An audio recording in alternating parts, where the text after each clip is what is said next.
В Актау пенсионеры вновь сели за парты. Уже к концу весны они станут гидами-экскурсоводами. В городе впервые стартовал проект «Серебряный университет».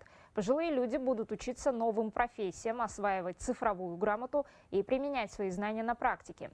В первый поток обучения местного государственного университета записались больше 70 человек.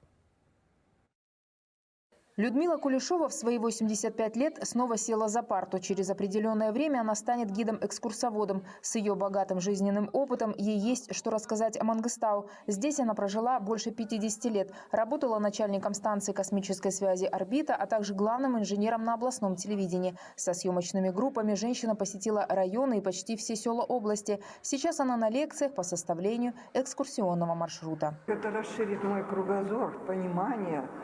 И всегда же познать это интересно. Мир познания бесконечен. И можно познавать, и этим не насытишься. Но мне очень интересно искать себя, там, ездить на эти экскурсии, видеть удивительной красоты и природу такую. Действительно, я влюблена в наш край, в нашу природу, горы наши замечательные. Первый курс Серебряного университета обучается по модульной системе. В программе азы экскурсоводческого мастерства и английский язык. Профессоры и кандидаты наук делятся со своими слушателями знаниями о священных местах и природных шедеврах региона. Гиды-экскурсоводы, они должны быть всесторонне развитыми, не только знать историю, географию и достопримечательности того или иного региона, но они также представляют нашу страну. Университет совместно с управлением туризма Мангистауской области собирается заключить меморандум для дальнейшего сотрудничества именно по внедрению наших гидов-экскурсоводов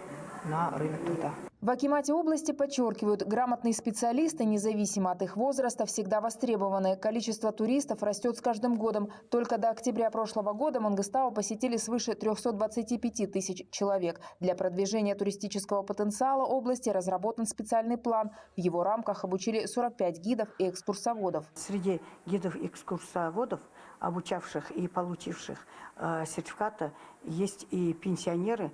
Это достаточно образованные люди, которые знают наш край. Среди них есть экскурсоводы, которые знают 3 языка, владеют 2 языка, казахский и русский, английский языки. И люди, которые имеют большой опыт, знают наш край. И это, я думаю, что это большой плюс для привлечения туристов. Через 3 месяца студенты элегантного возраста получат сертификаты. Следующие курсы будут посвящены компьютерной грамоте и изучению казахского языка. Тамара Степанова, Ринат Дусалиев, Саламат Бикбаев, Актау, 24 КЗ.